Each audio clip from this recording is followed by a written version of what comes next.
Salut les Nits et bienvenue sur Keza Show. Aujourd'hui, comme vous le voyez, je suis à Collioure pour vous parler d'un personnage un peu particulier, Saint-Vincent, mais pas que. En avant, générique.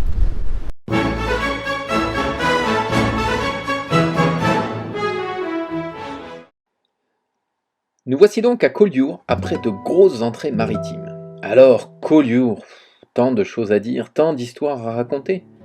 C'est donc, non sans un intérêt particulièrement personnel, que je me suis décidé, après quelques lectures, de vous parler de son patron, Saint-Vincent. On connaît naturellement la plage Saint-Vincent, dont j'ai longtemps cru qu'elle m'appartenait, étant donné qu'elle portait mon prénom.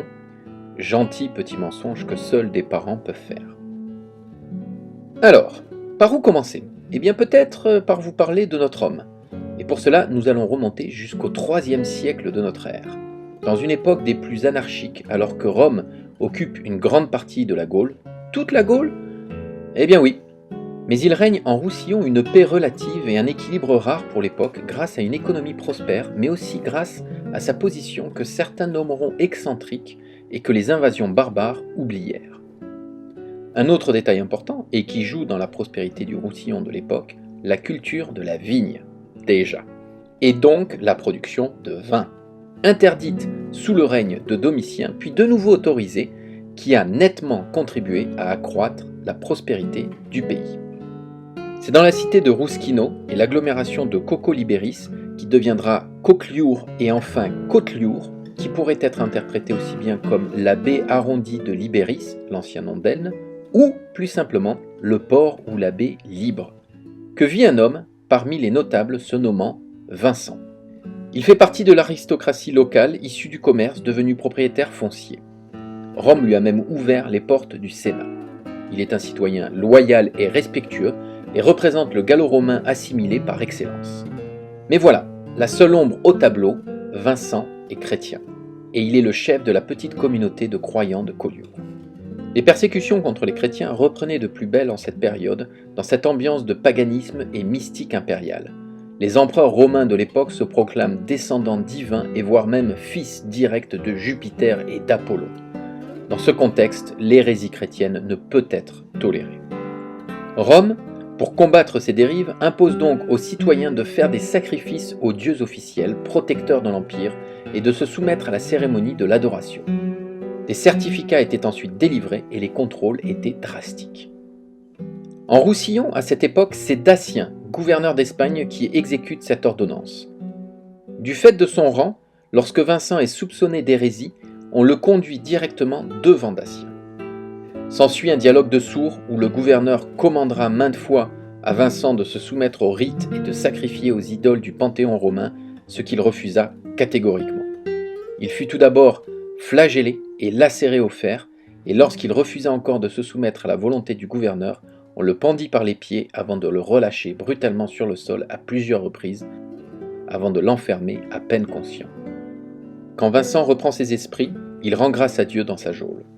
Le jour suivant, Datien ordonna que s'il était encore en vie, on conduise Vincent devant un tribunal. Mais quelle ne fut pas sa surprise quand il vit Vincent, sans aucune trace des sévices subis la veille. Le gouverneur, fou de rage, crie à la magie et à la sorcellerie. Vincent lui répondra « Je ne connais pas plus la magie que je connais tes dieux. C'est mon Dieu qui est un et qui m'a guéri, celui-là même qui m'a racheté de son sang, et c'est lui seul que je glorifie. » La réaction du gouverneur ne se fait pas attendre, il ordonne de brûler vif Vincent sur un îlot à l'entrée de la baie non loin du rivage. Et lorsqu'il ne resta plus que des cendres du bûcher, on trouva le corps du martyr, mais ni ses mains, ses pieds et son visage n'étaient brûlés. Et lorsque les membres de la communauté chrétienne vinrent pour récupérer le corps pour l'enterrer, les Romains ne s'y opposèrent pas. C'était un 19 avril, à la fin du IIIe siècle. Par la suite, de nombreux gallo-romains confessèrent le Christ suite à la rumeur des circonstances du martyre de Vincent. Ces restes furent gardés dans le premier sanctuaire chrétien de la ville proche du château. Mais c'est lors de l'affrontement franco-espagnol en 1642 que les reliques disparaissent. Les Espagnols les auraient emportés avec eux lors de leur retraite face aux troupes de Louis XIII. Pendant un demi-siècle, Collioure réclama le retour de ces reliques, et c'est enfin le 16 août 1700 que finalement, quelques restes du saint sont solennellement accueillis. Le 16 août marque désormais la célébration des fameuses fêtes de la Saint-Vincent, où les reliques sont transportées symboliquement de l'église de Collioure, bien connue pour son fanal, qui servait de phare au XVIIe siècle, à la petite chapelle Saint-Vincent sur le lieu du martyre, qui aujourd'hui n'est plus un îlot.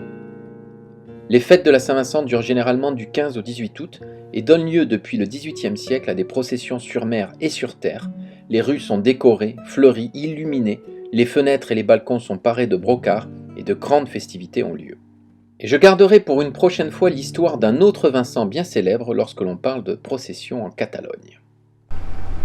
Eh bien voilà les Nins, c'est tout pour aujourd'hui. J'en profite pour dire un grand merci à Ben et Gabriel qui m'ont hébergé à Collioure pour cette vidéo. Vous prenez bien soin de vous. À la prochaine. Fin Sayat.